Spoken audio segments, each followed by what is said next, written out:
मानोली इथं मुसळधार पावसामुळे ओढ्याला आलेल्या पुरात वाहून गेलेल्या सुनीता लव्हाळे या शेतमजूर महिलेचा मृतदेह तब्बल 15 तासांनी 11 तारखेला सकाळी 7 वाजता झोडगाव शिवारातील ओढ्यात सापडलाय। याबाबत अधिक माहिती अशी आहे की मानवत शहरासह तालुक्यातील ग्रामीण भागात सोमवारी 10 तारखेला दुपारी 4च्या सुमारास तब्बल 2 तास पावसानं थैमान घातलं होतं। अचानक पडलेल्या मोठ्या पावसामुळे ओढा ओलांडून घराकडे जाणाऱ्या मानोली येथील 2 शेतकरी महिला पुरात वाहून गेल्यात। यापैकी एक महिला झाडाला अडकल्यानं सापडली आहे, दुसरी महिला बेपत्ता झाली होती।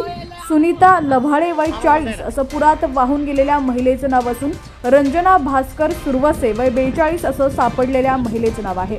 सध्या 2 दिवसांपासून पाऊस पडत असल्यानं कापूस पेरणीसाठी सरकी लावण्यासाठी त्या शेतात गेल्या होत्या। दुपारी 3:45च्या सुमारास अचानकपणे जोरदार पावसाला सुरुवात झाली, त्यामुळे या 2 महिला इतरांसह घरी जाताना पुरात वाहून गेल्या होत्या।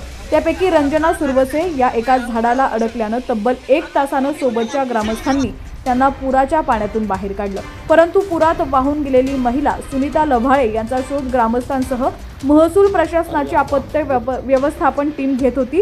तहसीलदार माचेवाड स्वतः रात्रभर घटनास्थळी ठाण मांडून होते।